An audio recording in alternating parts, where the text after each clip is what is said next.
വർഷങ്ങളോളം പ്ലാൻ ചെയ്തൊരു ഗേൾസ് ട്രിപ്പാണ് കേട്ടോ ഈ നടക്കുന്നത്. വർഷങ്ങളോളം പ്ലാൻ ചെയ്ത ക്ഷീണത്തിലാണോ എന്ന് അറിയത്തില്ല. കയറി ഉണ്ട് ഒരാൾ ഉറങ്ങിപ്പോയിട്ടുണ്ട്. അങ്ങനെ ഞങ്ങൾ ഇതേ വർക്കലിൽ എത്തിയോണ്ട് ഞങ്ങളുടെ മേക്കപ്പ് ആർട്ടിസ്റ്റ് പിടിച്ചിട്ട് ഞങ്ങളെ മേക്കപ്പ് ചെയ്തുകൊണ്ടിരിക്കുകയാണ്. എന്റെ കണ്ണിനകത്ത് പൗഡർ ഇട്ട് അതിന് അടി വീണുകൊണ്ടിരിക്കുകയാണ്. ഞങ്ങളൊരു ഓട്ടോ വിളിച്ചിട്ട് നേരെ വർക്കല ക്ലിഫിലോട്ട് പോയിക്കൊണ്ടിരിക്കുകയാണ്. ഞാനാണെങ്കിൽ കയ്യിലും കാലിലും എല്ലാം സൺസ്ക്രീൻ അപ്ലൈ ചെയ്യാണ്. നട്ടപ്രാ വെയിലല്ലേ, അത് പേടിച്ചിട്ടാണ്. ക്ലിഫിലെത്തി കുറെ അങ്ങോട്ടും ഇങ്ങോട്ടും നടന്ന് കടകളിലൊക്കെ കയറി കുറെ സാധനങ്ങളൊക്കെ വെച്ച് നോക്കിയിട്ട് ഫോട്ടോ എടുത്ത് കേട്ടോ.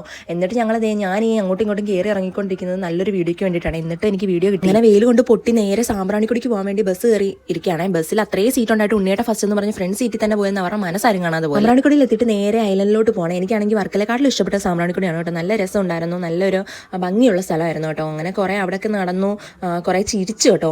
ഈ ട്രിപ്പ് പോയി കഴിഞ്ഞാൽ ഏറ്റവും ഞങ്ങൾക്ക് പറ്റുന്നത് ഞങ്ങൾക്ക് കുറെ ചിരിക്കാൻ പറ്റും. അങ്ങനെ ഞങ്ങൾ അവിടെയൊക്കെ കറങ്ങി നടന്നിട്ട് കണ്ണി കണ്ട സാധനങ്ങളെല്ലാം വാങ്ങിച്ച് കഴിച്ചേ. എന്നിട്ട് നേരെ വന്ന സ്ഥലത്തോട്ട് തന്നെ പോയി അവിടെ നിന്നാണ് ഞങ്ങൾ ഫുഡ് കഴിക്കാൻ കയറുന്നത്. ബിരിയാണിക്കകത്ത് ലെഗ് പീസ് കിട്ടിയില്ല എന്ന് പറഞ്ഞ് വിഷമിച്ചിരിക്കുന്ന ആളുടെ മുഖമാണ് നിങ്ങളിപ്പോൾ കണ്ടുകൊണ്ടിരിക്കുന്നത്. നേരത്തെ കിട്ടാതെ പോയ ലെഗ് പീസിന് ഓർത്താണ് അവൾ ഐസ്ക്രീം കടിച്ചു പറിക്കുന്നതുണ്ടോ. അപ്പോൾ ഇത്രയുള്ള ഗൈസ് ഇന്നത്തെ വീഡിയോ. ടാറ്റാ.